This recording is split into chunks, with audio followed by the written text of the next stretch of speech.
Hi there, I got my L2501, my Kubota over here. It's a 25 horsepower tractor.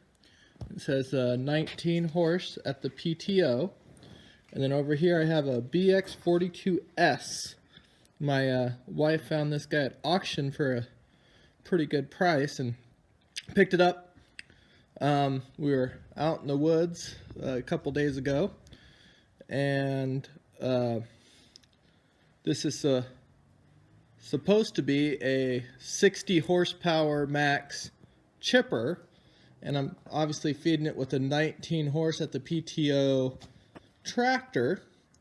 And what they do in order to protect the PTO on this, if something gets lodged in there, it's under here on the PTO shaft. There's a shear pin. So you see the PTO shaft here is turning, and not the chipper. You see the chipper's not really bound up on anything. It'll turn. But my wife, I had her driving the tractor, and we're just getting started. It looks like it's a grease zerk that's broke off that I didn't necessarily even know was there, so I can have a look at that later. But sorry. So she was just getting started for the afternoon. We were gonna do a little chipping, and I told her to ease the PTO on when you start this thing. So the normal way you want to start your PTO on, at least on this tractor, is to press down the clutch, turn on the PTO lever, and then ease the clutch off. Kind of like here's the clutch over there and the PTO lever. So kind of like you'd be starting off a stick shift car from a standstill. Kind of ease it off until it gets going, and then you can release it. And you know, she had some earmuffs and everything else on, and maybe I wasn't clear, but she has done it before. Just wasn't thinking and just plopped the PTO on without even pushing in the clutch, and you know, that kind of made me shudder knowing what that was doing to the tractor. But surprisingly enough, it actually sheared the shear pin on this. Alright, so that bolt, I'm just dropping everything. That bolt wasn't the right size, it was too thick, so we ended up finding the next bolt that'll fit in that hole. Looks like a 5/16, and we can have a grade 5 here, and that 10.9 is similar to a grade 8, so this should be a softer bolt. So it may shear too early on us, but I'd rather have something shear too early than not shear at all. So we're gonna try to wrestle it around that rubber and get it in there. And it's a little probably longer than it needs to be, so we're gonna put a few washers on there as well. There we go. Push that all the way on there. Gonna catch something. And we might end up. It shouldn't hit anything. It should have plenty of room to get the hacksaw out. Fly around there, but we'll probably cut the end of that off too. Got a bolt cutter. Couple of both of those guys on there.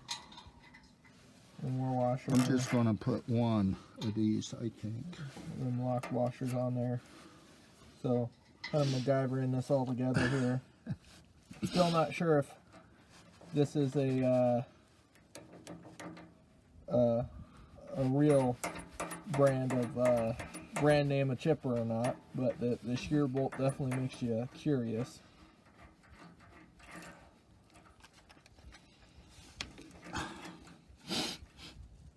My hands are going to get cold. Yeah. There is this.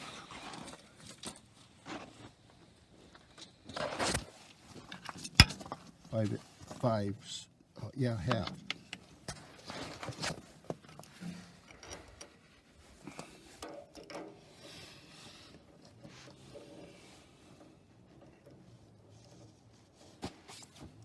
Oh, here it is. I got it. I got it. There you go. I found my other guy. It's in my hip pocket.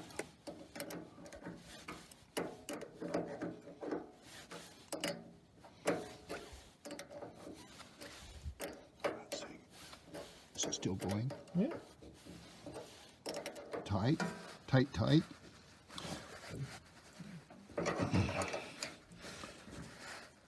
That's good enough. There you go, all properly torqued down. There we go. Now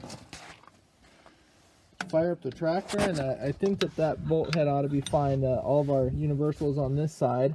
So I'm not going to hit any grease fittings or anything, and the shroud's going to go over the top of it, just in case that comes flying apart. So I'm going to grab that. Let's start it up and see what happens. Start up and see how it goes. I'm kind of surprised, if I didn't say it before, that she got the shear pin regardless, because I've bogged the chipper down to where it'll actually kill the tractor, but probably just dropping that load on there as fast as it was. So fired up. I did run the tractor a little earlier, so it's not from a cold start.